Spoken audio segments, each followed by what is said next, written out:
What's good, everybody? Welcome to the Co From The Loh podcast. I'm your host, Co The Co, and once again, we back with my boy MK from Yes, MK sir. Yes, sir. World. Good to have you on, bro. How you feeling? I'm feeling good. Ready to talk some sports with you, man. And let's get into it. So, first topic of the day. Before we get into our topic, make sure you like, comment, and subscribe. We got the shorts coming. We got the TikToks. We got the episodes coming almost weekly now. We'll be back in the studio soon. Also, we're going to see MK in the studio. With Jay Fit Down Podcast, he'll be in the studio and got some more guests. So make sure y'all in there and make sure y'all subscribe to MK's World on YouTube. Description or the link will be down in the description. But first topic of the day: Team USA beats France and wins gold. What's your overall thoughts and opinions on the game? Well, my headline would be that Curry cemented himself as, I guess, the best point guard. I think in that semifinal and that gold medal game, the shots he was able to hit, it was just on another level. And I saw somebody say that, if Magic Johnson was a starting point guard, we would have lost that game to Serbia. Like, we wouldn't be able to – Steph brought us out of that game. And I think, even though I don't necessarily agree that we would have lost per se, he definitely has cemented himself as the greatest. Like, everything he does is kind of added on. Because I think once he kind of got that ring in 2022 – they were kind of close. And I think just him at 36 doing this, Magic wasn't doing it at 36. The same way Jordan wasn't doing what Bron was doing at 39. I just can't get down with the Magic. And, I really feel like that shouldn't be a debate because I don't treat Curry as a one. In my all honesty, Curry is a two. I understand where you're coming from. But at the end of the day, that's because of the team he's on. Like, I wholeheartely believe if Draymond wasn't on the team, that if Curry was in a different situation, like, he was a point guard. He just got blessed to be in a perfect situation. Like, anybody, if Damian Lillard was on Curry's not point guard game, though. Huh?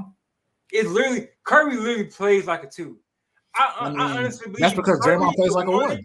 I believe Curry's a one because of defensive perspective. No, I think he is a one. They just have Draymond, who's like the best point forward ever, besides LeBron. I feel like if he was in any other position, his game is still his game. Like, just right now, Bron can play the one. You have most people play the one. Curry plays literally like a two. Yeah, he plays off ball because he's more effective that way. And that's his game. And what does the number two position mostly play like? Off ball. Yeah. That's that. Like, when you put Curry and Magic in the same conversation, Magic was actually a one. Magic showed what a one was actually supposed to be. Passing the ball, doing this. At 6'7" at that. Right. So we put Curry in the conversation. So you want to label him as a one? I'm not going to argue that he's not better than Magic skill-wise. But if we're going by what actually a point guard is, it's Magic. Because Curry realistically is a two. I think those are two separate things. I think if you're asking what's the more textbook point guard is Magic Johnson. Like, that's, I guess, what you want a point guard to do. But Steph Curry is more effective. Like I said, skill for skill, yes. I'm not going to argue that Magic is better than Curry. It's Curry. But we're going for what a point guard is. But that's the thing. That's not just Curry. Basketball has become more positionless. And but Curry has always been. That's my thing, though. Curry has always been like that. Like, right then they brought CP3 in. When CP3 came in, what did Curry go to? That's because Curry, it's not – you're going to go to Curry's strength. His strength is let's get him open shots. It's harder to shoot. Exactly. Exactly. And what does so let me put it like this. Does Curry's strengths more rely to as a number two or as a number one? I mean, two. Exactly. Realistically, Curry's a two. I mean, the way Curry moves off the ball, now I'm not taking away his point guard abilities, but what I'm saying is the way Curry is, his shooting ability, and the way he plays his game, and the way teams use him, like, this is different. We seen how he was used with Golden State. Right. He been on. Look how he was used in the Olympics. He's used like a two. And yes, you're right, MK. That is his strength. But Curry's strength is related to a two-guard position more than it's related to a one-guard position. See, that's the thing. I think that he's so talented. Like, it's just his shooting. If he wasn't as good of a shooter, I have no doubt that if Draymond Green wasn't there, or if he needed to play point, like a traditional point guard, he could. It's just that his strength is him shooting. So there's no need to do that. Okay, well, we bring shooting, and what is the number 2 called? A shooting guard. Exactly. That don't change. That don't change what Steph can do as a one. Okay, put it like this. And if you take away Curry's ability of shooting, yes, he would be a 1 at that point because that's Curry's best strength.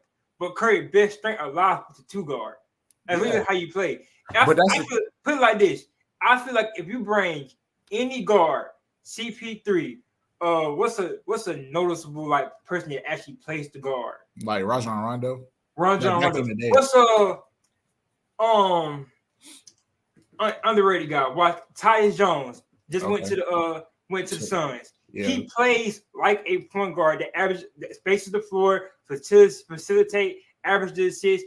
That plays like a point guard. I feel like if an actual point guard comes into the Warriors, Curry's automatically bumped to 2. I think it depends because, again, I think it goes back to the reason that they're able to have so much success is because they had Draymond. Like, Draymond was able to facilitate, and it took pressure off of Curry. Curry was a point guard before he, like, blew up. Okay, so let's put it like this then. You keep going to the point forward of Draymond. Right. What about when the games Draymond missed? What did Curry still play like? It does not change. He played more like he had the ball in his hands more. He had the ball in his hands more, but when he passed it off, what is he doing? Running around off the screens. That's what I'm saying. He's the best shooter ever. Like, that's what I'm saying. That if Draymond, if they don't have a point forward or another point guard, he's gonna have the ball in his hands more. And of course, when he moves it, he's gonna keep moving because he's the greatest shooter ever. Like, but without his hands, what I'm trying to say is, I'm not disagreeing you that Draymond takes a lot of the point guard responsibility away from Curry. What I'm saying is, when Curry gives up the ball, right? When Draymond not playing, Curry gives up the ball. He's still playing how he plays if Draymond. Yeah, he's running off a bunch of screens. Yes. What does a 2 guard does? Perfect example. Clay does the same thing. Right, and that's what I'm saying. If you're the greatest shooter ever, why wouldn't we run you off of screens? That has nothing to do. If he was a 2, a 3, a 1, he's gonna run off of screens. Let's put. Okay, let me see if this helps. Let's put it like this, right? I'm gonna give you a list of names, and you tell me if Curry would fit more with these guys or fit more with these guys. Okay. So shooting guards, Klay Thompson, J.R. Smith, I really want to say Devin Booker. I put him in there. That's 3 right there. Okay. Point guard, Rajon Rondo, Tyus Jones, underrated guy, plays point guard very well, and CP3. Who does Curry fit more? I mean, out of those names, shooting guards, but you named like 3 like 10 assists per game point guards. He's not that, but he's more of a point guard. But who does he play more towards? Because he play more at the point guard position that people ask for the point guard, or does he play more like the twos that plays it?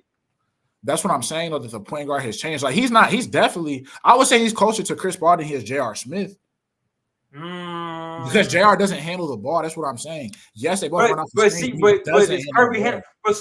Does Curry handle the ball? How do I put this question? Does Curry runs around more like J.R. Smith than he does handle the ball at CP3? He runs more around like J.R. Smith than he does handle the ball. But he can't. That's my point, though. JR can't do what Steph can do as a point. Steph is a combo. Yeah, I'm not taking that away from him. I'm saying it goes both ways. Like, CP3, Tyus Jones, Rajon Rondo, they can't shoot like Steph, and then JR and D Book and Klay Thompson can't run the offense. That's I'm saying. Steph is split down the middle. That's why I did 3 names and then 3 like I did. Who does he fall more to though? The 2s or the 1s? I'll say the point guards. Because he fall more towards the 1s? Yes, because they can't handle the ball like him. No. They can't handle the ball like him. Does Curry's strength go more towards the 2 or towards the 1? Not who you're looking at the 3. That's what I'm saying. What does Curry relate to? The 2s or the 1s more? That's not fair to just name 3 randoms because basketball. This is some of the greatest shooters, the greatest ball handlers of all time. Right, and he's the greatest. And that's what I'm saying. He's the greatest shooter ever, but it doesn't change the fact that he's a natural 1. He's the greatest shooter ever. That's a natural 1. No, he's not a natural 1. He's not. That's what he was coming out of Davidson. He's not a natural one. That's what he was coming out of Davidson, but then Golden State got the shooting ability is more to a 2 than it is a 1. He's not a natural one. He literally is. He probably has the second best handles in the league after Kyrie. You don't believe that, do you? Who got better handles than him? You don't. So Harden's not the conversation for that.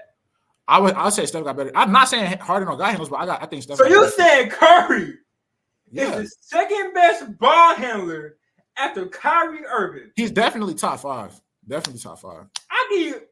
Okay, I might give you top 5, but saying he's the second best. Okay, who's second? Harden's in that conversation. Nah, I don't think so. I probably can name more if I. Let me see. I think him, Darius Garland. I Darius Garland are next. Him, Darius Garland, and Trae Young are 2, 3, and 4 in my opinion.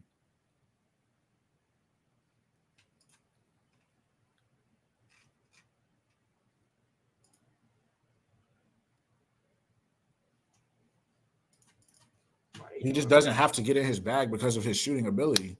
That's not like Steph is just more versatile than the average point guard or the average 2 guard. Either way you want to put it, he can do both. We're talking about league right now. I was saying say Chris Paul, but we're talking about league right now.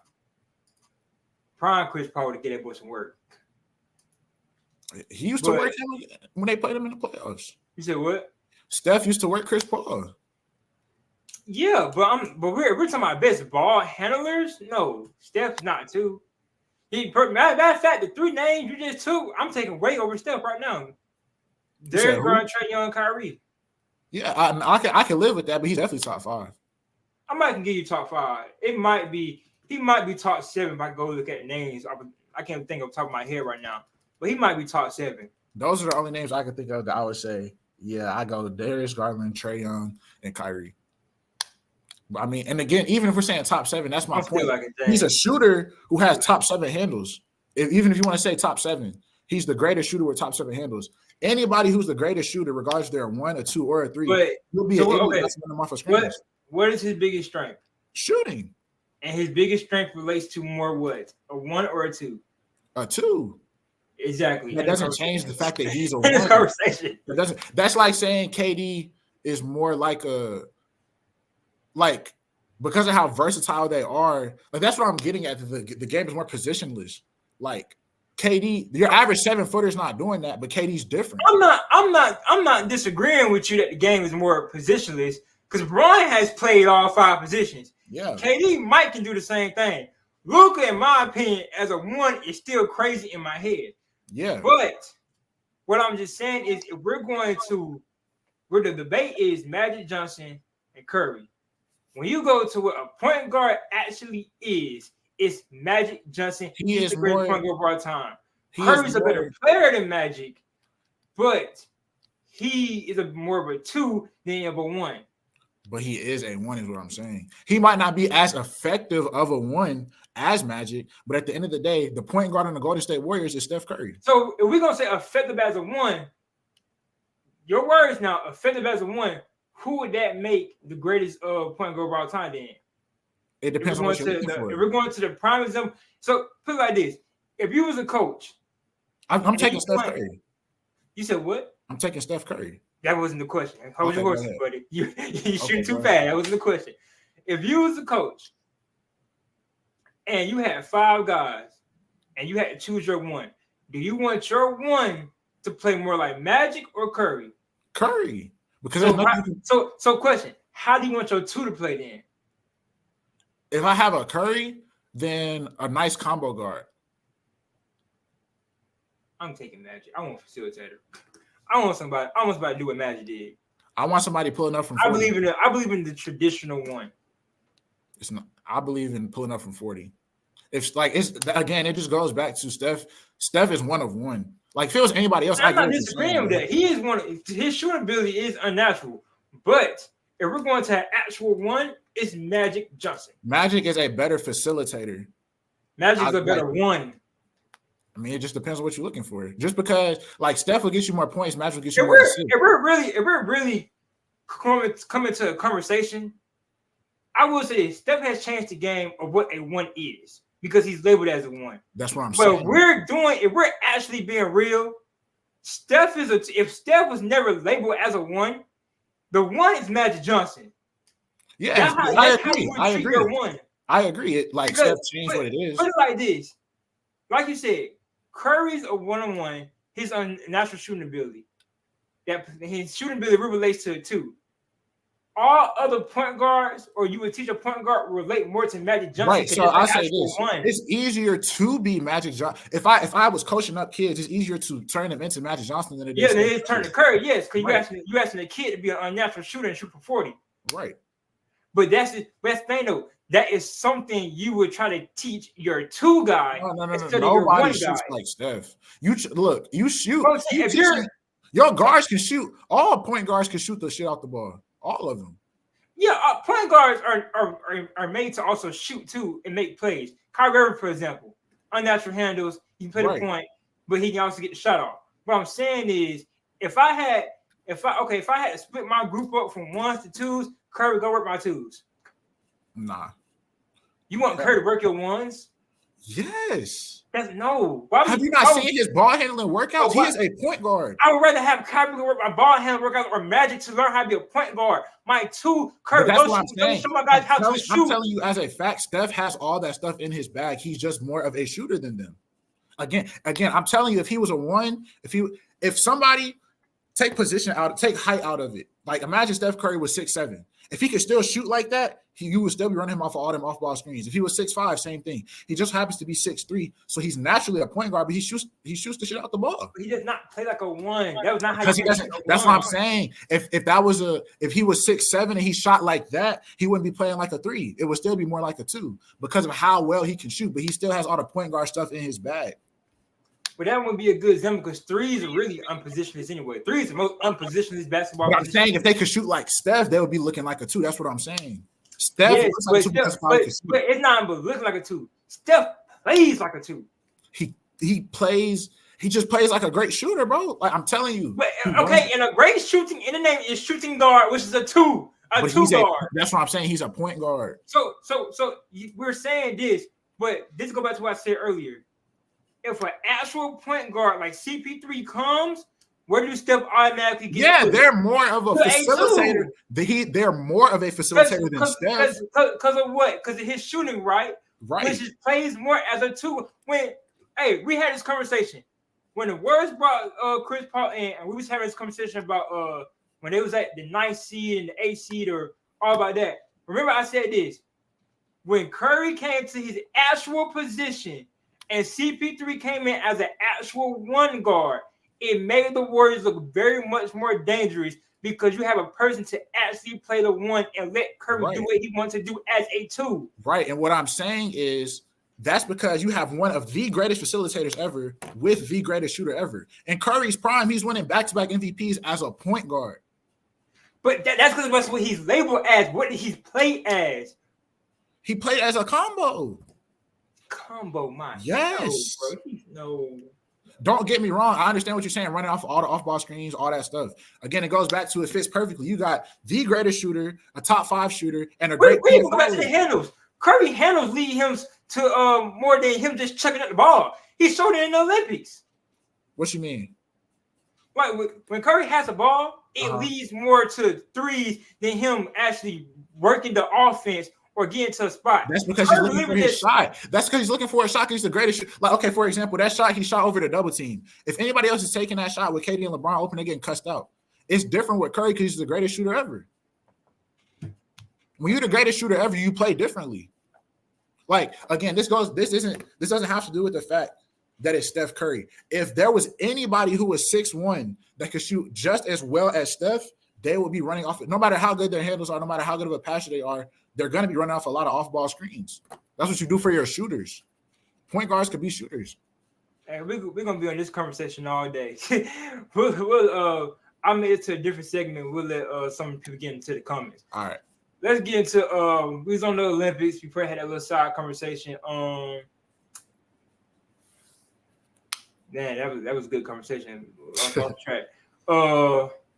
Let's get Bron Olympics MVP. How you feeling? Big Bron fan. He deserved it. The only person not even trying to go spin back to what we just said. And I agree. Go ahead. The only person that would I argue with is Steph, but that's tournament from beginning to end is definitely Bron. It's Bron, yeah. Now, yeah, second in command is Curry. Yeah. But I only feel like, well, the Curry people are gonna say Curry anyway. But I only feel like that because of his last two performances. Yeah, he wasn't. And even he wasn't then, really. Bron had a significant impact. Yeah, Curry wasn't hooping like that at the beginning of the tournament. Bron he was averaging single digits. Yeah, agreed. He was more consistent from start to finish. So I think that I think him, KD, and Steph, they were kind of the three lead dogs. And like Ant said, he expected them to carry him to a gold medal. And I think those are the three best players for the most part. Maybe Joel Embiid you could throw in there. So I think that they did what they were supposed to do. And everybody just flowed really well, but LeBron was definitely the leader for sure. Yeah. How we feel about Jason Tatum? 2 games, he missed no playtime. Got no playtime. He got in for the finals. 0 for 16 on the jump shot. How you feeling about that? Honestly, it's a tough position to be in because he plays on the best NBA team. So, winning championships and all that sort of stuff, getting the money. But when it comes down to it, he's not LeBron, he's not KD, and he doesn't impact the game like a Derek White would or something like that. So it's kind of hard to find minutes for him. So I feel kind of bad, but also like I'm not mad at it, like from a coaching standpoint. I do agree that JT will get his time in 2028. Yeah. He'll be one of the main guys, one of the big guys. But I will also say this. People using the 0-16 against him from a superstar, I can't, mind you just won a championship. You arguably could have been finals MVP. You got to hit your shot when you get your shots. But you just can't expect a guy to go in there and kind of get a groove going. Yeah, he didn't have a rhythm. Yeah, no rhythm when you barely get minutes. 2 games you miss minutes. We don't really know what's going on in practice, the conversation having, and your head, your ego, your confidence all kind of jacked up. Because even though you're playing with some of the greatest players ever, I still expect some kind of put me in the game. You feel what I'm saying? Yeah, we kind of talked about that last time. I feel like, there's definitely it's enough minutes for Steve Kerr to get everybody at least a little bit of burn. But also, I do understand, we got LeBron, we got KD. We don't really need another wing to be LeBron and KD were both so dominant that genuinely they did not need another wing, and that just happens to be what Jason Tatum is. So yeah, and the thing is, I do feel like I am a Jason Tatum fan. I'm not a Celtics fan. I'm just a Tatum fan, but I see the size of you just said, you got Bron, Curry, KD. Even got Joel and AD. If you're gonna put Tatum at the 4 and stuff, it's just your position just not there, and we got everything. But at the same time, and this is why I always go back to, I like Steve Kerr, and I think that he is a good coach. But when it comes to a great coach, I do feel like he could have played the Serbia game, the elimination game. Yeah. Rebounding, defense. Even if, one of my biggest pet peeves about basketball that I came to really not like about basketball, if you don't score, you suck. And I would never like that, because at the same time, sometimes the role is not to score. Yeah. Patrick Beverly is known for defense. You're not looking at Patrick Beverly to give you 30 points. Right. 20 points. He's known for literally playing defense. Jason Tatum could have went out there, and a lot of people are going to suspect him or the media fans to score. But I think Tatum could have went out there and helped them on defense, helped them on rebounds, and helped them on a lot of things that they needed to win that game, which they ended up winning that game, but it was closer than what expected. Well, to play devil's advocate, I would say, who would you take him out for while they're coming back? Because that's the thing. When they were down 17, they had to hit shots, and if Jason Tatum's that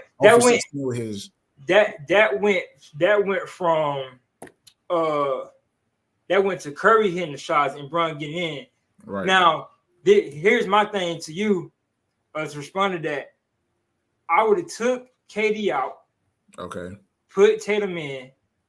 As that game is going on, I want KD in healthy, ready to go. Or I would have did the same thing to Bron. Bron's a little more effective with KD overall speaking. That's why I would have took Bron out. But I would have took KD out, get just Tatum to burn. I'm not looking for him to go out there and score because we've seen what Curry did. Okay. And I would let Taylor know that. Me and him just got to be on the same page. I'm giving you your burn. Hey, I need you to go out there, get rebounds. If you get the shot, if you run the court, get your points. But rebounds and play defense.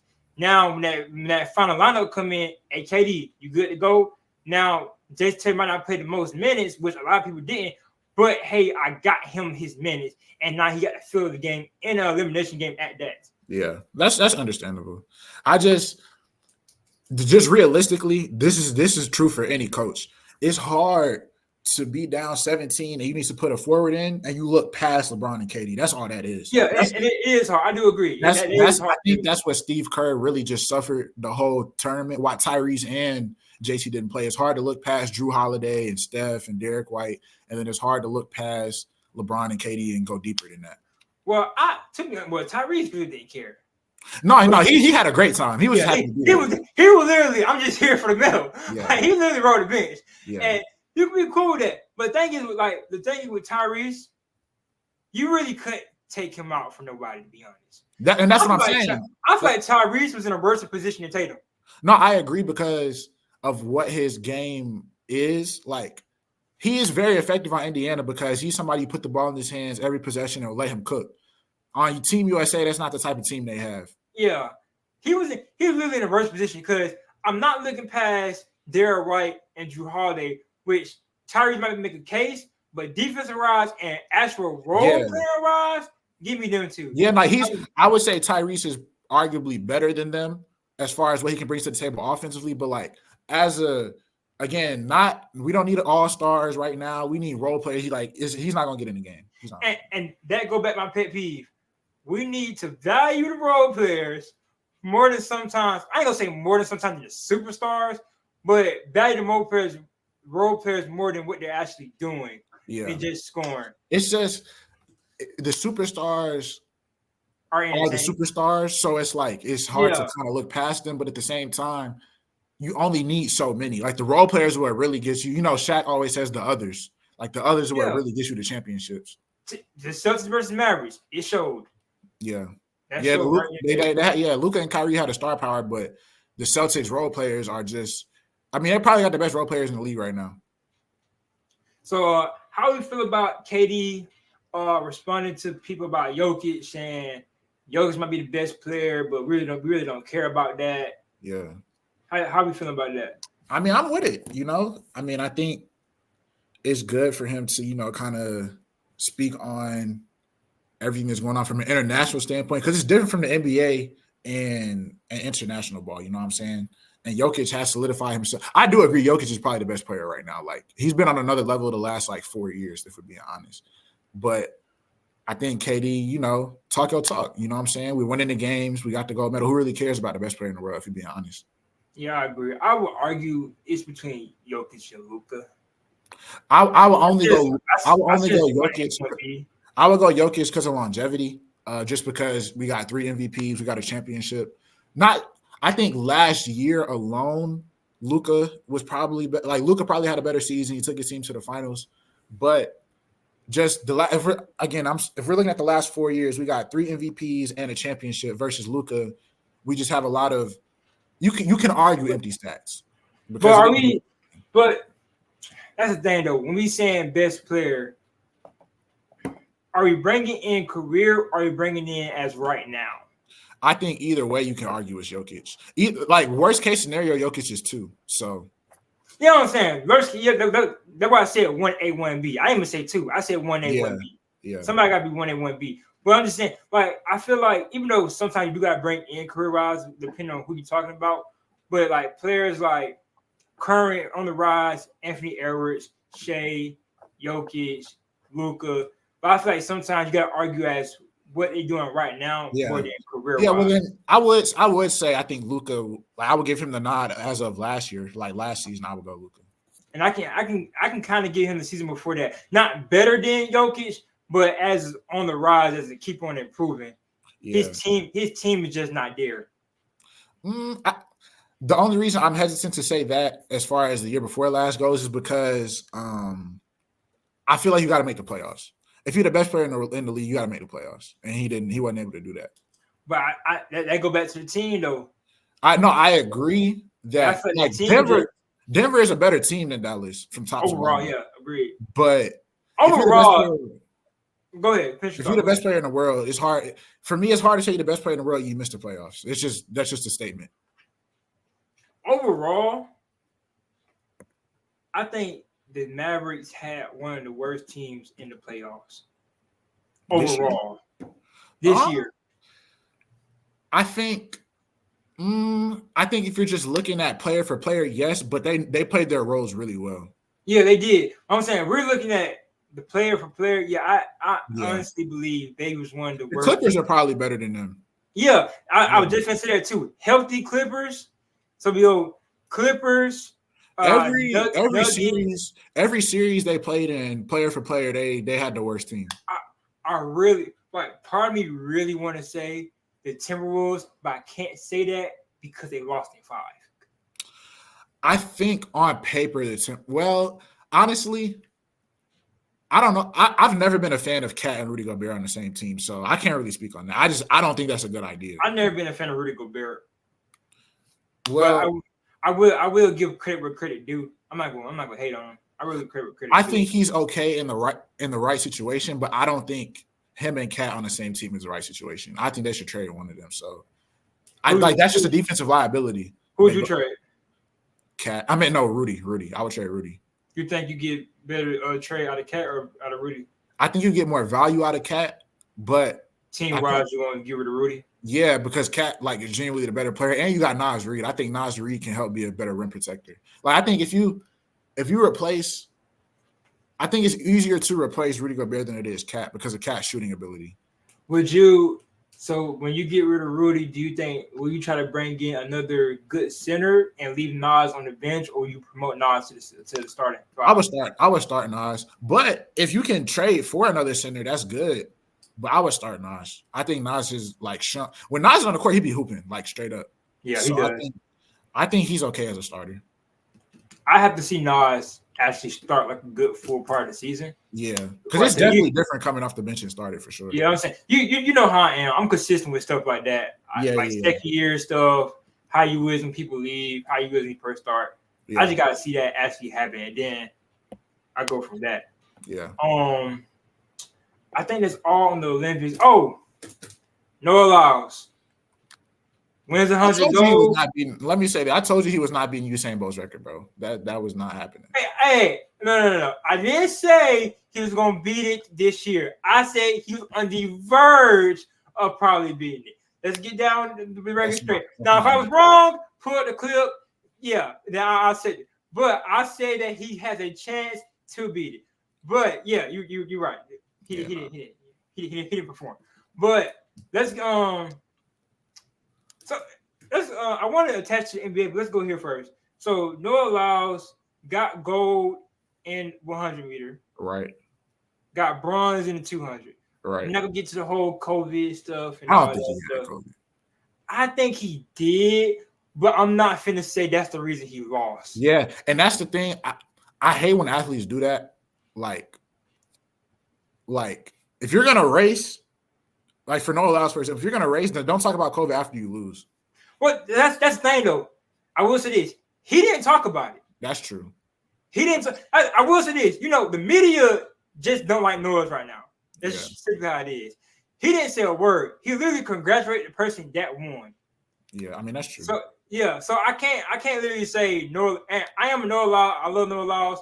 But at the same time, I can't give him the fact that he had COVID. If it is true, I do think he had COVID. He still lost and got bronze. Yeah, if you're gonna race, you gotta race. You gotta race. So, like I said, he got bronze. Second, he didn't come out and say I had COVID. He was diagnosed with COVID. They told the media took it and ran with it. He didn't go out here and say, if I never had COVID, I would have smoked them. Yeah. That would be crazy. Then by all means, I can't defend Noah Lyles. At that point, you pick your own grave to dig in right there, my boy. Right. But what else I say about Noah? But one thing I will say about the media, right? I know a lot of people don't like him because the arrogance, the cockiness, what he said about NBA players, which we're gonna get on that too. But let's understand this: had COVID or not, The man still placed bronze in the 200 meters. Yeah. Not only that, he got gold in the 100 meter and is the fastest man in the world right now.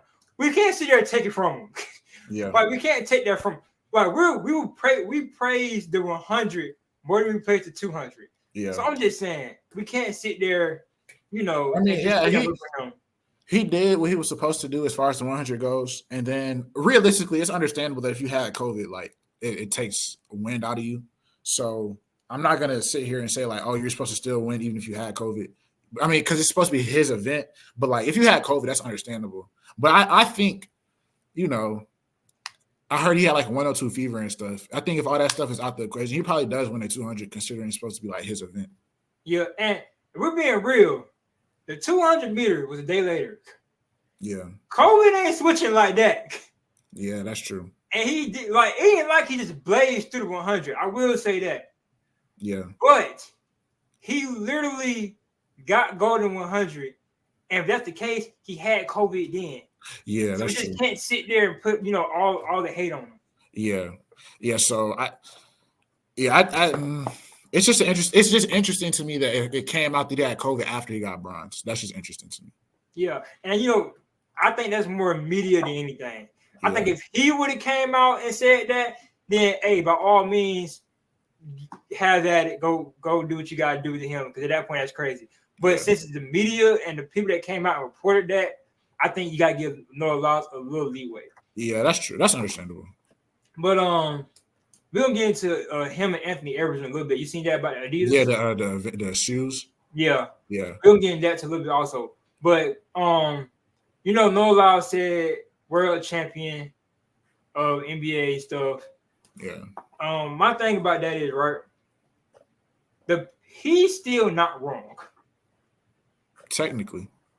Because put it like this. People are saying the team that just won, they're world champions, right? Right. Only them people on that team are world champions. Yeah. So let's just go say a random team. Let me think of a team that had the Magic. Go wins the NBA championship. Noah Lyles still right because none of them are world champions. See, let me tell you, like, again, playing devil's advocate. Technically speaking, that's 100% right.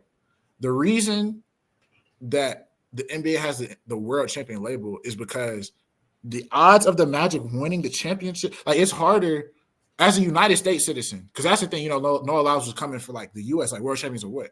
It's harder to win an NBA championship than it is to win a gold medal as the United States.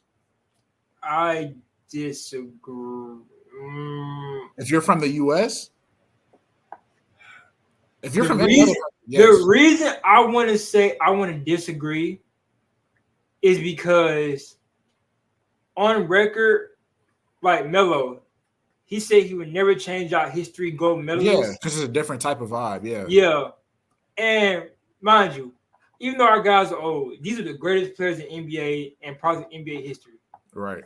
Mind you, you should have swept the floor with some of these teams. You even said it yourself, if they go play Serbia like they did France, they would lose. Yeah. I mean, that's kind of hard, especially when some of those guys are not even in the league. So what I would say is, like, for example, we use the Magic. Paolo Banchero has a better chance of winning a gold medal than he does winning a championship in Orlando. Say that one more time, sorry.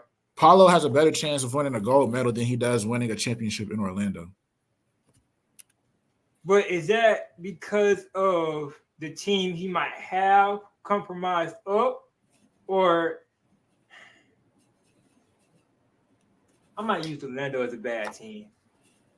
I see where you're coming from, but I was trying to use a team that had no player from this past Olympic team. Right, and that's what I'm saying. Like, okay, we'll use again another textbook example.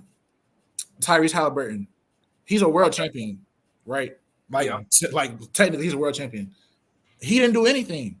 Versus, if he won a championship on the Pacers, do you know how much Tyrese would have to do for that? Like, each NBA player, like the better the player in the NBA, it means it's more like of a task to do that than it is to win a gold medal. If you're from the U.S., if you're from the But U.S. okay, double advocate this in. As we've seen, more players that's in the league that coach to the world or people that we don't even know about. Mm-hmm. They are no joke, and some of them players could be in the league. That's true. It still might be like perfect example. South Sudan. Didn't nobody know who South Sudan was. Yeah, but they was hooping. People didn't know that South Sudan had a team. Yeah. Them boys almost swept the floor with the USA. Yeah. Until our boys said, okay, let's actually lock in and win this game. Okay. It might be a little harder, or it might be the same come to an extent. So let me say this too. Another reason why I think it is harder to do it like NBA wise because it's a series. It's easier to get lucky one night than it is to win 4 times out of 7. And that's one thing I would say the other day. I would kind of say it'll be a little easier to win which one? The series. You think it's easier to win a series? And the reason I say this, right?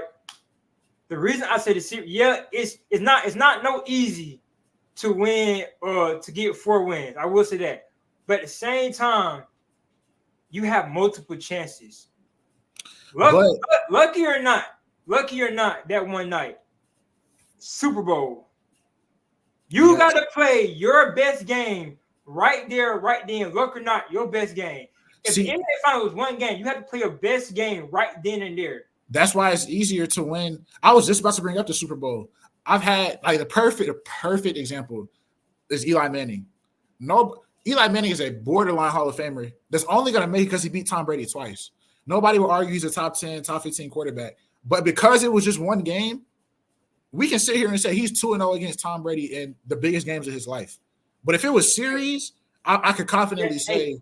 That would be your argument, though. What you mean? That right there. He's 2-0. That would be your argument.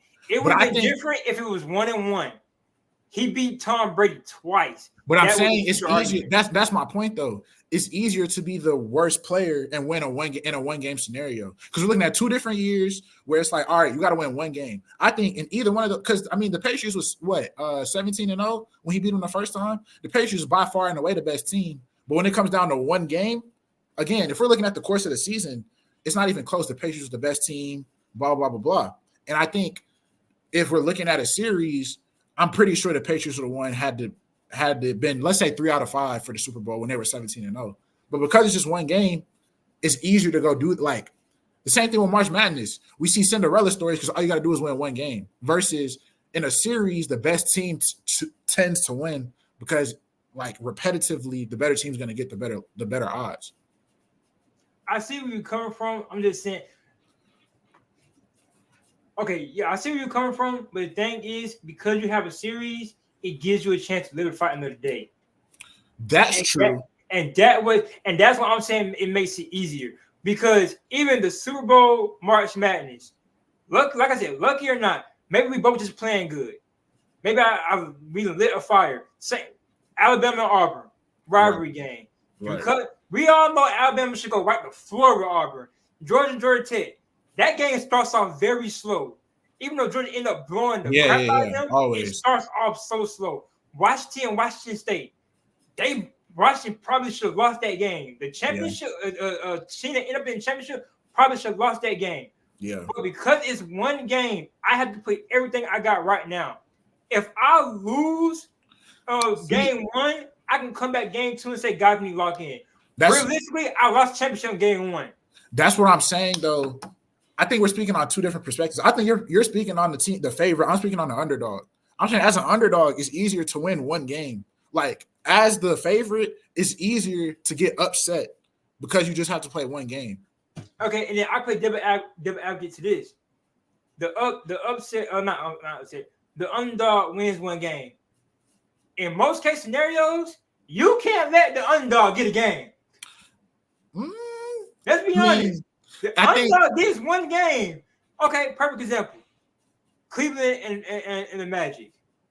Realistically, Cleveland should win in what? Game what? Wait, which year? I didn't hear what you said. This year. This past playoff of the Cavaliers versus the Magic. What game should Cleveland realistically should win in? Against the Magic? Yeah. Probably 5 or 6. I was thinking 4 or 5, but we're around the same range. Okay. You let the Magic take you all the way to 7. And yes, Again, Cleveland though, is a little underwhelming, but you let the underdog team get you all the way to game 7. I mean, that's not the best example, though, because it's a 4 or 5 matchup. They're neck and neck, like, all season. And each team won on a one at home. Yeah. I just think that series, you just give you too much chances to fight. But 9 times out of 10, like, it's rare that we see outside. I'll give you 4 or 5 because, again, they're neck and neck. Usually, every other series, the higher seed comes out on top. The 1, 2, and 3 usually they don't lose in the first round like that. Even if they take a couple games longer than they should, the better team usually comes out on top. Usually. This 50-50. Let me just get your opinion on this. Who's the better team, the Suns or the Timberwolves? Paper-wise, looking at it. The better team is the Timberwolves. The Suns have better players. Like, they have the better, like, top players, but it's a drop-off. They didn't even have a point guard for real. Okay. I would say I was looking at an argument there, but at the same time, I probably would agree with the Timberwolves. Yeah, they don't really have a point guard. Like, the Suns weren't constructed to make playoff noise. All right, but let's screw back on topic. We keep getting to sidetrack a little bit. Get back on topic. So let's go to Noah Lyles and Anthony Edwards. The shoe deal, Adidas. We didn't spend too much time on this, but how you feel about that? I mean, I understand where Noah's coming from, you know, talking about a dude that's never made the NBA finals, whatever. But also, basketball and track are 2 different realms of popularity. Like, is that okay? Yeah. It's much more easy for Ant to get a shoe because more people watch basketball on like a year-to-year basis. Realistically, people really only watch, like, people speaking as a whole, really only watch track during the Olympics. People are going to watch Anthony Edwards year after year after year after year. People are going to want to hoop in his shoes. Oh. Hold on, bro. Year round. Okay, yeah. So, yeah, I agree. More people will wear Ant shoes year round. But my thing, so it's not necessarily the conversation of like who wears shoes. I just think Noah Lyles did have a valid point. And a lot of people take it as hate, but he did have a valid point in saying, you want me to come to this guy that hasn't won a championship, an NBA championship, but I can't get no shoe deal. Now, I will say this. More people will wear his shoe year round and on the court. But I do feel like if Noah Lyles get a deal or get some kind of shoe, it brings more to track. And I think we're not looking at track world round. World round basketball might have to beat, but we go at it track wise. A lot of us or people, fans, don't like Noah Lyles. Some do like Noah Lyles. A lot of track guys have a lot of respect for Noah Lyles. Yeah. No matter what level you at. And I just feel like when you compare basketball to track, yeah, but you compare it to popularity of Noah Lyles, then you're looking at a different story. And more so is giving hate to Anthony Edwards. Because he did say the guy is talented, the guy deserved, and he's an Olympic champion. He will not take that away from him. But at the same time, he feels like he's not getting his respect. But again, that goes back to that's just how it works. Like, Kyrie got a shoe before he won anything. Steph got a shoe before he won anything. LeBron got a shoe. KD got a shoe. Like, that's just how it works. In basketball, you get shoes. Like, that's been a thing. Yeah, and I agree. But now it comes to when can Noah Lyles get something when he's a medalist? That's valid. That's definitely like, yeah, if we're going to give it to him, I guess now would be the time. But there was, in my opinion, there was just him bringing up Ant was pointless because, again, think about everybody I just said. Steph, KD, Bron, Kobe had shoes before he went with Adidas. Kyrie, like, there's no him bringing up a basketball player is a bad argument because they get shoes. That's what they do. Ja's getting ready to get a shoe. You know, even Clay has shoes. You know what I'm saying? Versus in track, he's literally the fastest man in the world, and he doesn't even have a shoe. So bringing up another sport doesn't really help him. He should just ask for a shoe in general. Yeah, we ain't gonna spend too long on this. Let's get into the NFL side of things real quick. Okay. So first, I want to talk about the NFL Top 100. We got into it last time with Jordan Love a little bit and Aaron Rodgers. But the 1, 2, 3, 4s came out. You're right. So 1 was Tyreek Hill, 2 was Lamar, 3 was 3 CMC, and 4 was Patrick. 4 was Patrick. So my thing is, how do you feel about that? So I know we talked about it a little bit off camera. They vote before the season's over. So with that being the case, the list is right. However, I don't think that is you know how in any sport, how I feel about the playoffs. Like the playoffs hold more weight. I don't think you should vote until the playoffs are over, because if that is the case, we're looking at a different list. So, okay. And this is my argument, that playing devil advocate, as you would say. Yeah. I feel like the list is right no matter how you look at it. And the reason I say this is the overall season, number 1 is Tyreek Hill. He's at the hardest position to do it because he touched the ball less than the quarterback and the running back. Mm-hmm.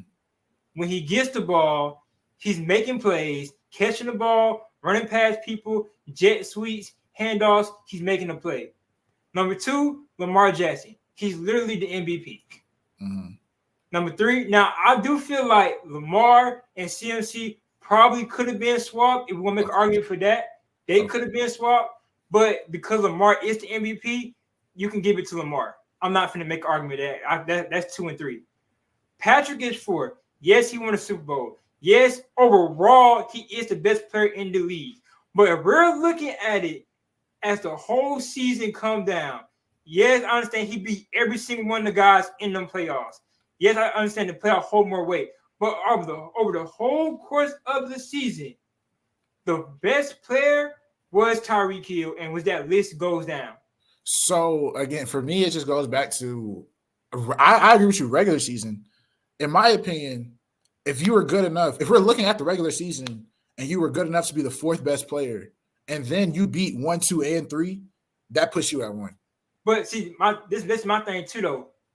I do feel like 1, 2, and 3, only beating 2 is more about than beating 1 and 3. And the only reason I say that, because one's a running back, one's a receiver. True. And Christian McCaffrey did play a great game. Tyreek didn't do too much. But CMC played a great game, though. So I understand. In the Super Bowl, and probably would have been, he either would have been second offensive MVP or would have won because he probably won. Yeah. Popularity, I don't know. I feel like that's still a toss-up. Popularity-wise, probably give it to CMC, but Juwan Jennings made a great case too. Yeah. He probably could have been in there. Yeah. So I understand what you're saying from that perspective, because you can only do so much as a running back. But just for me, if Patrick Mahomes just won a Super Bowl and was number 1, and then we come back, and I understand what you're saying. Like regular season, I'm not arguing that Tyreek is the best player, I guess. I didn't know that the voting was during the regular season. Yeah. But if we're talking about playoffs, nah, it's got to be a different list. And that's my thing. I understand you're the Super Bowl, this and that. I can't give you that much boost is because yes, overall you're the best player, but for over the whole course of these 17-week season, these guys, in my opinion, has played significant better than you. See, I disagree. Let me tell you why. We talked about this. Some of them Chiefs losses were straight up not on Patrick Mahomes. It wasn't. Patrick Mahomes was throwing balls, the receivers just weren't catching. So I wouldn't say they were significantly better than Mahomes. I think that the Chiefs wide receiver core let Mahomes down, but they showed up in the playoffs. But I will say this: if you go back and look at some of them games, some of these throws or hit picks he wasn't at his best. He wasn't at his best. So I'm also say this: out of all the time we've seen Patrick Mahomes, was this his best year? No. Exactly. So we're gonna sit here and also, like, in my opinion, I feel like Aaron Rodgers, when he went number 1 a couple times or 2, are we gonna put the quarterback that wins the MVP or wins the championship number 1 all the time then? If we look at the playoffs, is Matthew Stafford number 1 when he won the Super Bowl? See, that's the difference. Let me tell you genuinely what I mean. Sometimes the talent, because you even brought this up, we had Cooper Kupp and Odell and everybody around him. The talent is overwhelming. With the Chiefs, they go as far as Patrick Mahomes takes them. Agreed. And I think that's what goes back to, if we're looking at overall, give me the best players in the league. Overall, Patrick Mahomes is number one. Yeah. But this is the NFL top 100 players of the 2024 season. Not overall, of the 2024 season. That's another thing. The playoffs exclude the 2024 season. Yeah. That's what I'm voting. If we're excluding the playoffs, I'm not mad at it. Yeah, I just don't think that they should vote before the playoffs are over. Because I think that holds more weight. Okay, if we're doing like that, then we're gonna screw up a lot of people then. And that's another thing. If we're doing the playoffs, Aaron Rodgers is not 92. Well, he shouldn't be 92 anyway. He played 8 seconds. Yeah, exactly. I'm glad we're on the same page for that. Yeah, but we couldn't play off. And watching that, it really, like, watching his video of them explaining it made me even more mad. Because I understand it's a respect thing, but, bro, like, I would not. Like, the first player, I think it was Kyle Hamilton, he literally said he played 8 seconds. Yeah. 4 seconds, somewhere in that range. I'm not voting you. I'm sorry. Yeah, no, he shouldn't. You know, I'm a big A-Rod guy, but realistically, it doesn't make sense. And I feel like that was more of my opinion, I feel like that was more the league putting in players than the actual players vote. I don't feel like players go past 20. Yeah. That's 100 names is a lot to write down. Because some of the names you look at, you're gonna be like, who is this guy? Yeah. Unless you actually know football, you're gonna be looking at who is this guy. Like number 100, if I didn't actually watch his tape and knew who he was, if I was just like a regular guy or a casual, I would not know who that guy is. Yeah. It was like maybe one guy I just didn't know. Right. Yeah, it's 100 is a lot to name, but also, yeah, there are some people that were left off the list that, for example, could have easily taken Aaron Rodgers' spot. Like, I'm making the case. Yeah. Am I crazy to say George Pickens could probably, I ain't gonna say take Aaron Rodgers' spot, but move everybody down and put him like 99, 100? He could have took Aaron Rodgers' spot for all I care. Yeah. I ain't gonna say Aaron Rodgers' spot. I feel like some of them guys that was above Aaron Rodgers. Yeah. But you know, can be there. They deserve it, rightfully so. Yeah. But yeah, what was the like out of the whole top 100 list? Who like the most shocking to you, other than like A-Rod coming in? Jordan Love. Jordan Love. I didn't expect him to be that high. I want to say he was the most shocking. Either him or I would say I didn't expect Devontae Adams to be in the 40s. I think he was number 40. I expected that. Reason being, I just think people know. Well, it kind of respect thing with him too. People know how good he is when he has a quarterback. Like, did you watch the receiver documentaries? No, I haven't seen it yet.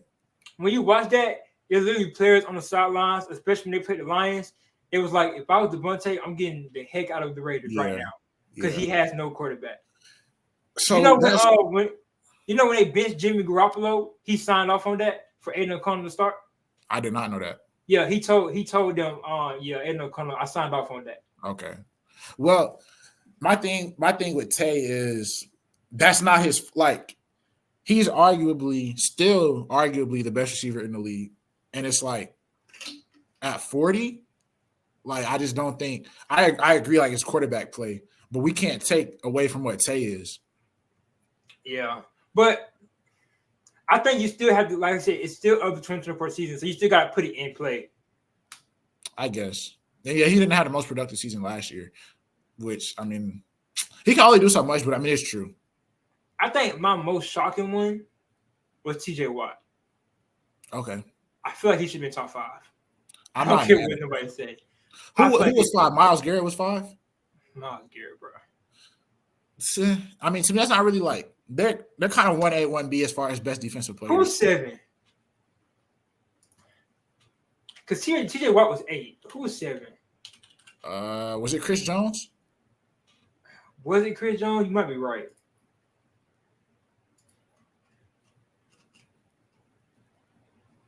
No, Chris Jones was definitely top 10. 6. Trent Williams was 7. Okay. I don't know how I feel like neither one of those. I think 5 through 8 are all kind of interchangeable. Yeah. Like, I'm not really, like, if you're asking me I probably would put TJ Watt at 5, but also I'm not mad at him being 8 with those names or being the ones in front of him. So let's do like this, right? I'm gonna give you the top 10 and rearrange the top 10 how you want it, okay? How I want it? Yeah. All right. Tyreek Hill, is he staying at 1? No. So Patrick Mahomes, this is including the 24th season, not the playoffs. All right. So look, I'll go Tyreek, CMC, Lamar, Mahomes, Myles Garrett, TJ Watt, Trent Williams, Chris Jones, Travis Kelce, and then was Josh Allen 10? No, Max Crosby with 10. Max Crosby. Okay. Yeah, I guess Max Crosby at 10. So I like your list. I think I would go. Who did you went? Tyreek, CMC, Lamar? Yeah. I think I go the same way. Tyreek, CMC, Lamar, Patrick. Like I said, I'm okay with the top 4. Yeah. This one I'm going. TJ Watt, Myles Garrett. Because I feel like this. You know how you said the Chiefs would go as far as the Patrick Mahomes would take them? Yeah. The Steelers would go as far as TJ Watt would take them. That's true. Because he keeps us in game. He's my 5. But you can say the same thing with Myles Garrett, though, defensively for the Browns. I think overall the Browns will. They are a better team, yeah. Yeah. You know what I'm saying? Overall, they better with it. Overall, I can say the Browns are better than us. They're just underwhelming. Yeah, that's true. So TJ Watt, and we got better coaching. Yeah. But not towards the TJ Watt. I'm just saying overall. Yeah. TJ Watt's 5, Myles Garrett 6, Chris Jones 7. So I say this: put TJ Watt at 5 and push everybody else back 1. Okay. That'd be my list. So Chris Jones would be 7, Trent Williams would be 8, and then So that would push.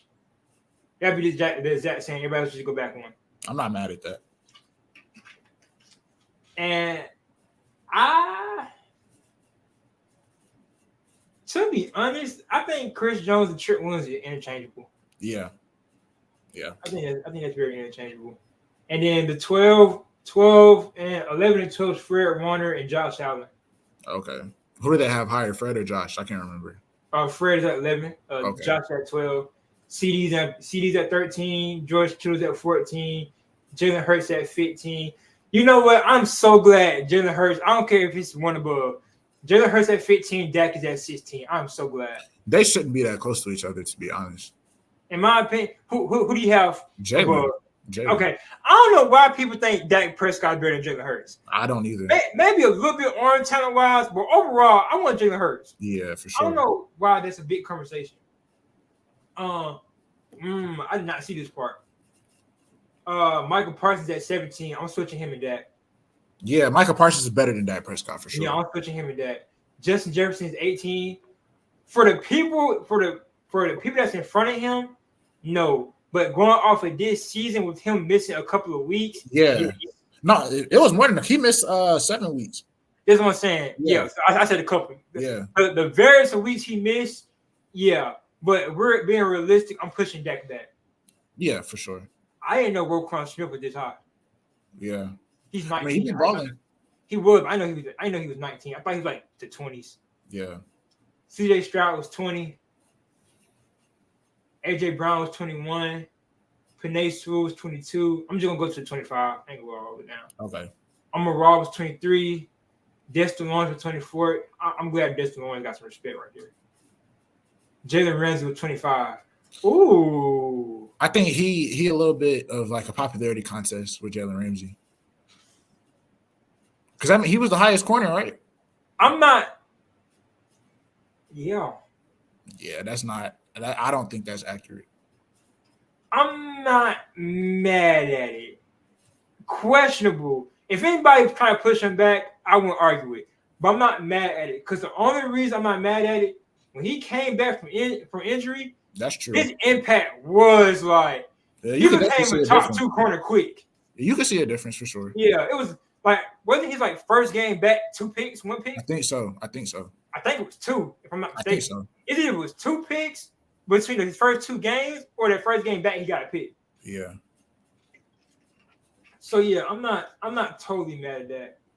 I feel like maybe, you know what? I'm mad at it. Because Nick Bosa can be higher than Jalen Ramsey. Yeah. Off of last year, yeah. Nick Bosa can be higher than Jalen Ramsey. Probably Deebo Samuel too. Yeah. I think I don't think he was 25 last year. I think Khalil Mack was a popularity contest a little bit. Yeah. I'm glad Puka Nacua was way higher than your boy. No, he deserved it for sure. But yeah. Let's get into trade talks. Okay. So let me ask you about this trade, right? So Brandon Ayuk is in the trade discussions. Right. So I'm not sure how true this trade is. This is about Football Focus. So the denied trade was the 49ers received Amari Cooper, 2nd round pick, 5th round pick. The Browns received Brandon Ayuk. And the Niners declined it or the Browns declined it? The Niners declined it. I don't know how much better it's going to get than that. My thing is, this is a terrible. Like, as the Browns, the Niners would have won, agreed.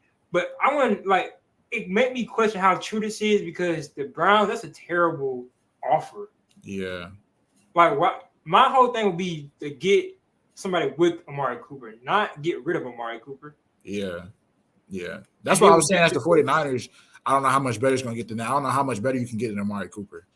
Mind you, I want Brandon Ayuk, but I don't think he's worth Amari Cooper, a 2nd round pick, and a 5th round pick. No, I don't think he's worth that much. I don't think so. This is a trade Steelers GM. They ever need me, I'm ready to get hired. But this is the trade I would give them, right?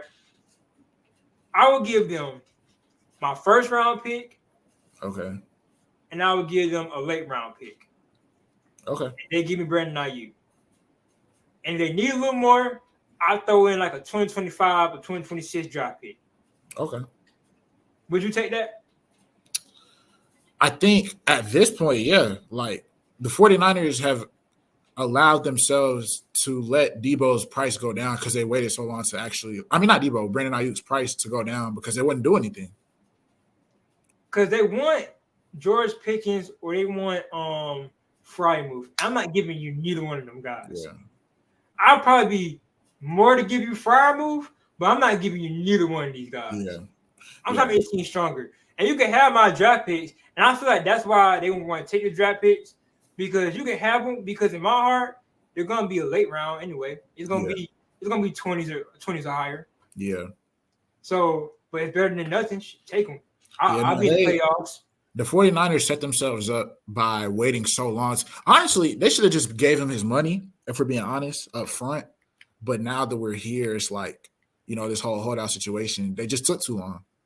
If I'm the 49ers and even the Cowboys, I'm going to start rebuilding. Straight up. I'm going to start rebuilding. And that might be a hot take, but my reason is, in the past 5 years, I have gotten no Super Bowl success with both teams probably being arguably top 5 teams. See, I think they're in different boats, though. Dallas can't even make it to the conference championship. San Fran's made it to the Super Bowl twice. Go ahead. Go ahead. I was going to say, I don't come off of a Super Bowl loss and think it's time to rebuild. But Dallas, sure. Why not? So the reason I'm saying it's time to rebuild for the 49ers is just because, one, I'm not just trying to pass Super Bowl. I'm kind of past 5 years. Yeah, but still, that's what I'm saying, though. Like, I think they have 4 conference championship appearances and 2 Super Bowl appearances. What do we like? You're not going to rebuild and get better than in my last 5 years. So this is my thing, right? The word is, if it ain't broke, don't fix it. Clearly, it's broke because I ain't winning the championship. 2, I'm in cap space hell. I don't think it's broke though. They're just not beating the Chiefs. I'm in cap space hell. That's my second. Okay. First is Brandon Ayuk. I think getting rid of Ayuk is gonna hurt for sure. Yeah. First is Brandon Ayuk. Second is Debo. He gonna need to get paid. Now we gotta figure out how much are we willing to give Purdy, and that's gonna be a headache because he's getting us somewhere. Yeah. Let's not forget Fred Warner. Nick Bosa, and Trent Williams. Yeah. That's what I'm saying. Either I'm finna start getting rid of players or I'm finna start rebuilding. Let me not say rebuild. I'm gonna start reconstructing. Let's say that word. I'm gonna start now. The Cowboys, I'm just rebuilding. Yeah, I'm just rebuilding at that point. Honestly, Dallas's problem is just the quarterback play come playoff time. They have, and they need a running back too. But if Dak could play how he does in a regular season in the playoffs, they'll be okay. But he just doesn't. I think sometimes it's not even Dak. I think the Cowboys as a whole is trash come playoff. Let's not forget, this past season, their defense wasn't all spectacular either. Yeah, we shouldn't have put 48 on them. And when they lost to the 49ers in the second round playoffs, I want to say 2022. Let's not forget, Dak did put up 400 yards. I mean, yeah, but he just you got to stop turning the ball over. Like I'm telling you, if he could just play exactly how he does in the regular season in the playoffs, then he'll be a little more. But at that point, it's just not happening. Yeah, he's clearly shown enough that he's not going to play the same. Clearly.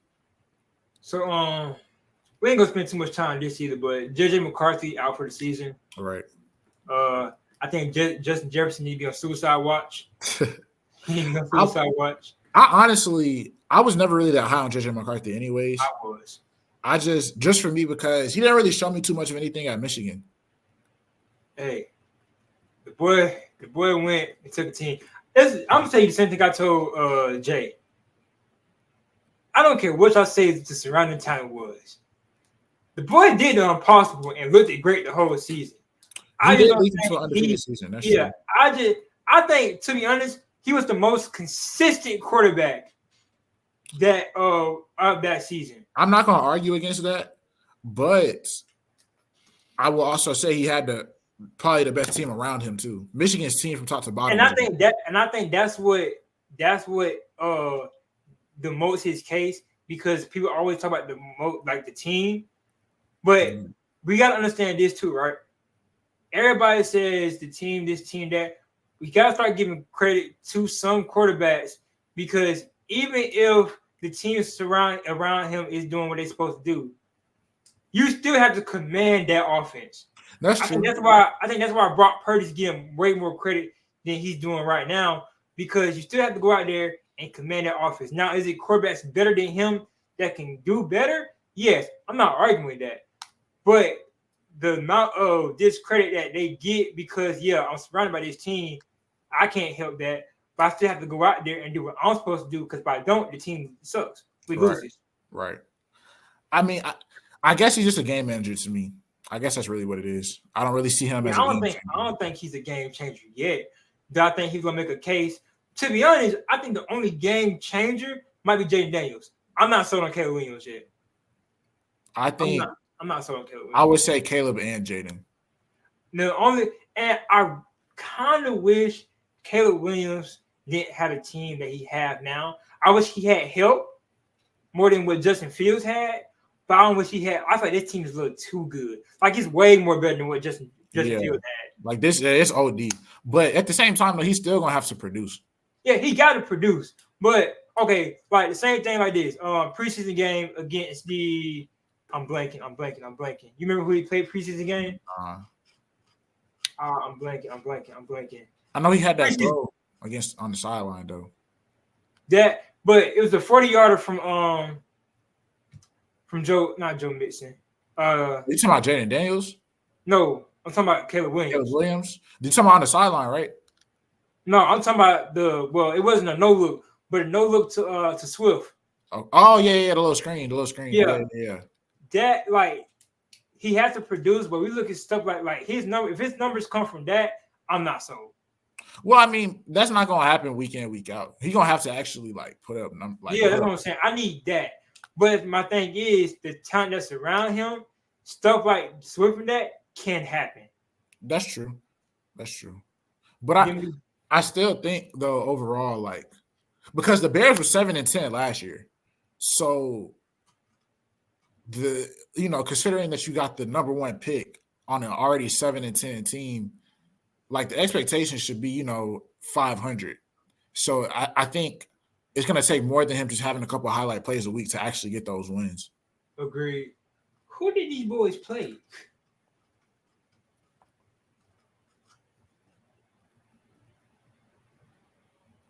Bills. That's what it was. Yeah. I wanted to say the Bills, but I thought I was so wrong. I really thought I was wrong. That's why I never said nothing. But it was the Bills. Okay. But that's the only thing I'm just not sold. But I did have the JJ winning my underdog of the year. Yeah. Now for me, I'm going Jay Daniels now. I'm sticking with Caleb. We've had this conversation dating back to last year when he was in college. I've never seen anything that makes me think Caleb isn't that. Like from when he won the Heisman on forward, I think USC didn't play no defense, but I think offensively he was always fine. Well, you know me. When they was losing, his numbers was going down. I mean, yeah. I started the conversation before the conversation got to an actual topic. I started the conversation of when they lost, his numbers was down. Does that affect his draft talk? And before that conversation became a thing, I already said that. And they was talking about who would you take first, Jaden Daniels or Caleb Williams? I think his ceiling is just too high. Who? My Caleb? Yeah. Yeah, if he can play, that's what I'm saying. If he can play like how he did when he won the Heisman, I think that's my difference is, don't get me wrong, Jaden Daniels ball last year, but Caleb Williams at his best was better than Jaden Daniels at his best based on what we saw. I agree.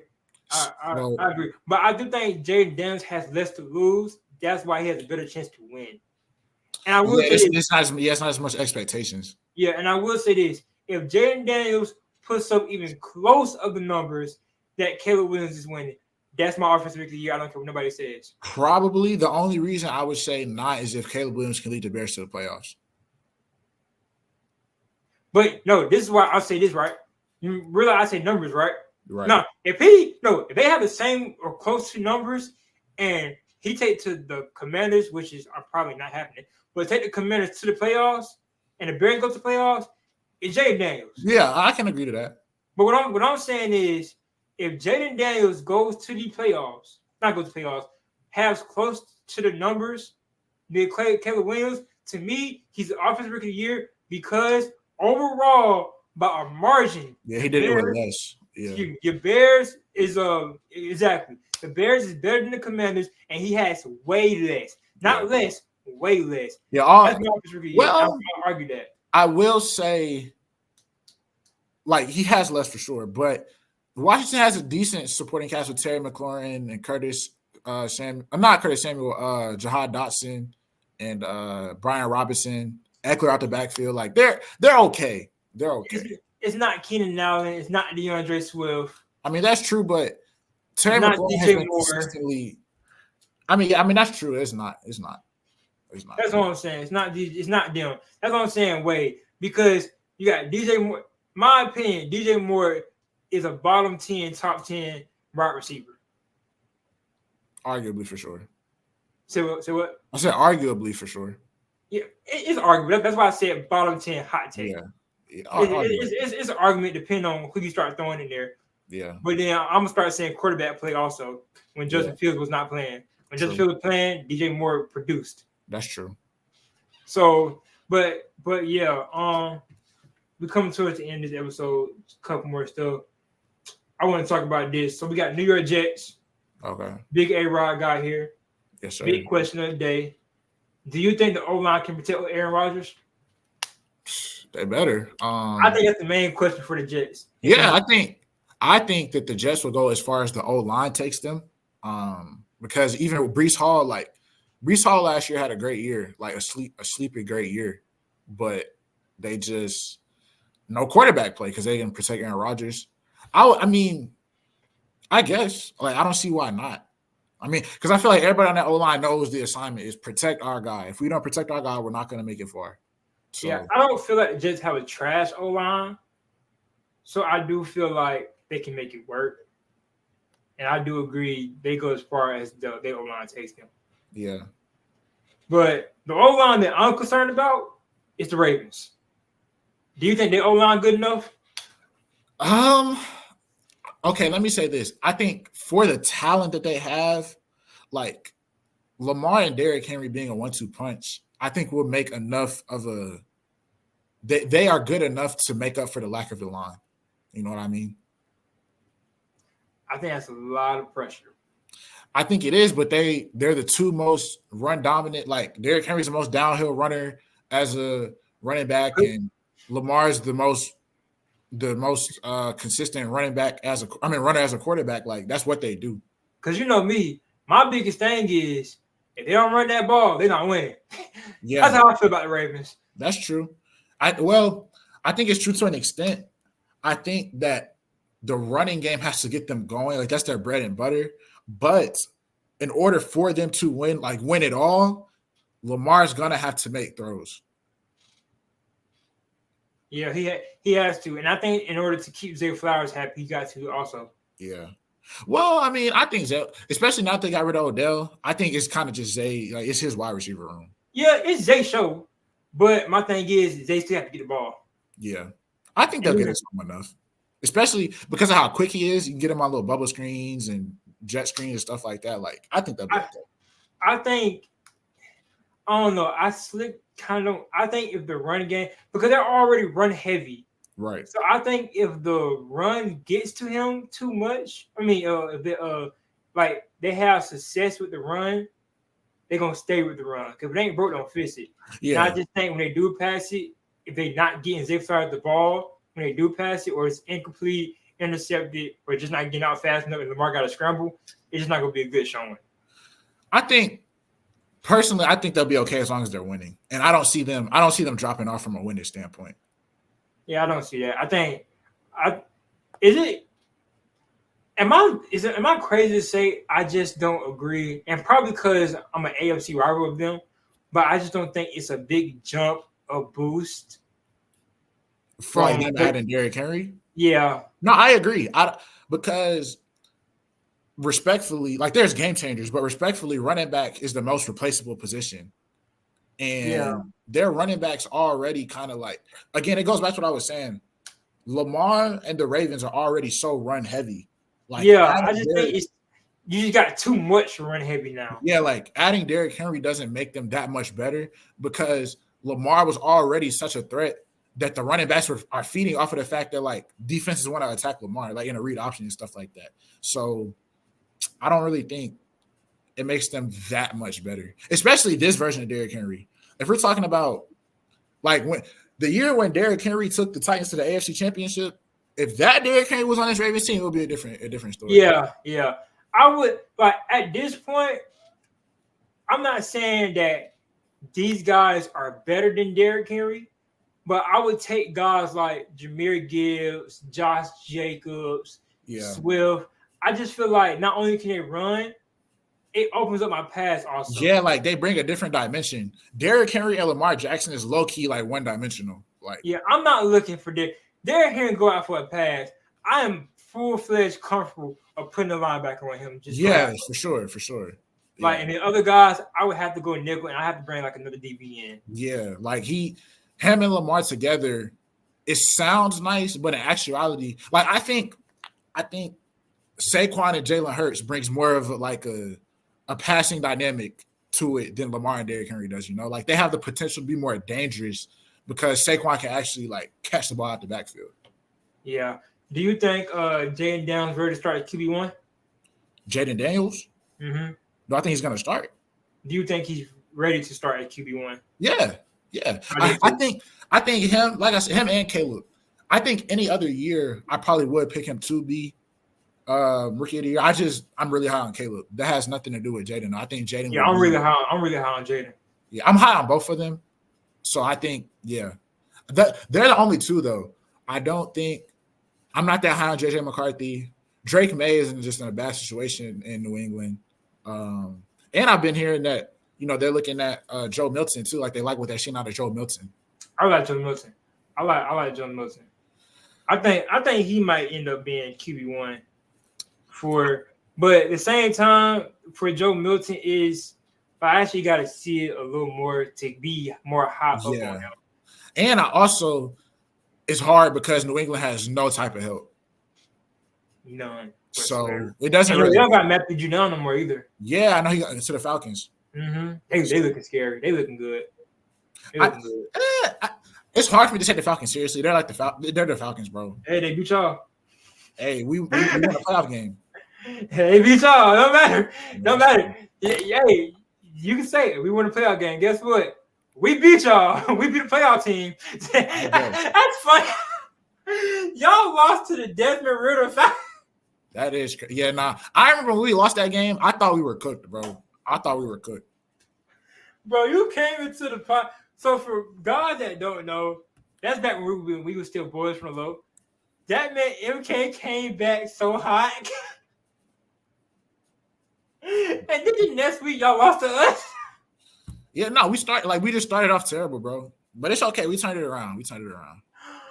Oh my, that would never not be funny, bro. This man, like, before the episode started, I literally thought Miles was gonna cry. Miles literally, like, it was right before we was going to hoop. I texted Miles. I said, "Bro, are you ready to go?" This man was in his room thinking. I thought he was on suicide watch, bro. He was literally about to cry. Dude, it was like, I just don't understand. Like, it is what it is now because we're way past that. We turned it around, won a playoff game, but like, oh my god, like the Falcons, bro. That was so.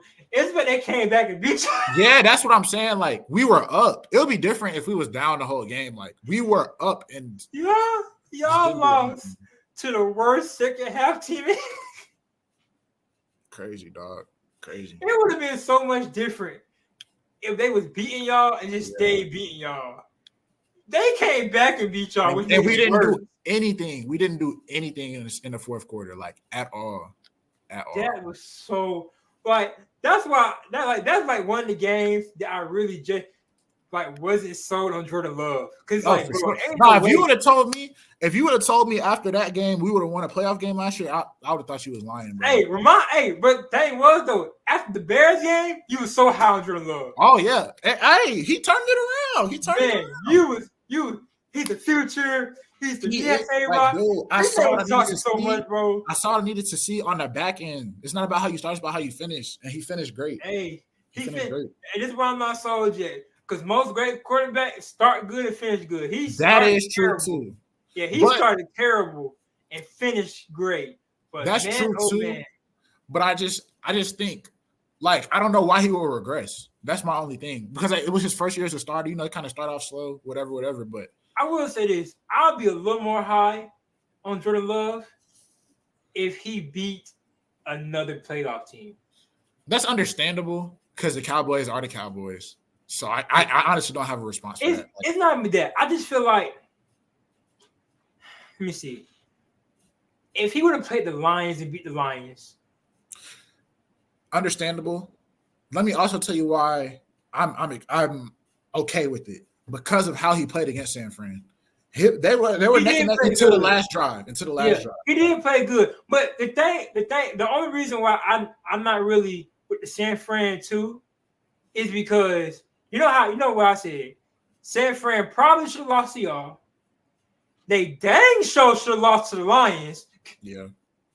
And as they always do, they're the Cowboys in the Super Bowl. They go lose the Super Bowl. Yeah. So that's why I'm just like, I'd probably be a little more high if it wasn't maybe the Eagles. Even though Hurts was hurt, it's the Eagles. I'd probably be okay with the Eagles. I'm just like, it probably personal bias against the Cowboys because they suck in the playoffs. Yeah. If you look at the Rams, the Lions, I even take the Buccaneers. Yeah, it's like to do it against the Cowboys, it's like almost to be expected that the Cowboys lose the first game. So like, yeah, it's like I'm sorry. If I had to go predictions of playoffs and every team was going against the Cowboys, I would cold-heartedly choose every team against the Cowboys. Yeah, pretty much. Because that's what they show me. Yeah. It could be the last seed. Cowboys could have the first week bye. That could be the last seed coming in. I'm choosing the last. That's what happened last year. We was the 7th seed. That was the 2 seed. Yeah. Like, it don't really matter. I just can't trust him. Like I said, so maybe if Jordan Love probably would have beat, if he would have beat the Niners, I would have gave him way more credit. Or if he would have gave that game-winning drive, way more credit. He had a golden opportunity. I really thought we was going to win that game. I ain't going to lie. I had 100% faith. I talked so much trash to my brother. I was like, he can throw a pick. I called it too. Right when he threw it, I called it. My brother was so mad. Bro, he a Packers fan too. Alex was blowing me because he a 49ers fan, man. Oh my God. Right when he threw it, I said, bro, he about to throw a pick. Right when he did it. Cause I seen the way me, the coach in me came out. Yeah. Right when he came to it and he turned his body this way, I said, bro, it's a pick. He been throw it across his body. He threw it across. I said, yep. And man, the thing was, there was no need for that. We still had time. I think it was just the moment. It was just the moment. Moment too big. He was trying to get down the field. Yeah. Did you have some timeouts too? Yeah. He was trying to get down the field. Yeah. Moment. He was trying to get down the field. He was just, too big of a moment to be in San Fran your first year as a starter with down 6. It was too big of a moment. I really hated AP's a 49ers fan because he should have. I'm glad I didn't bet him too because he should have lost against you. He should have lost against the Lions. Yeah. I knew they wasn't beating the Chiefs though. You know how I was with the Chiefs. Oh yeah. If the Lions would have won against the Chiefs, my heart was for the Lions, but I was gonna pick the Chiefs. Yeah. Once the Chiefs started winning, I was like, yeah, bro. You know how I feel about Patrick Mahomes, dog. You know what I told you? Once the Chiefs beat Miami, it's no reason why I'm picking against Patrick Mahomes. Yeah. There's no reason. He's too good. I think AP had Josh, right? I think AP had Bills. Yeah. It was either the Bills or the I think it was the Bills. No, remember, because we came back to your room watching the game with you. Yeah. And I was supposed to go to your grandparents' house too when that happened. Yeah. I played. I was in Columbus though. Yeah. But hey, man, as always, appreciate you coming on the pod, bro. Of course, man. As always, hey, make sure y'all subscribe to MK's World. His episodes be dropping every other day, every other week. Wherever he feel like it. Yeah. Hey, make sure y'all subscribe. Follow the Instagram, Co From The Loh. Follow the TikTok. Once again, appreciate y'all.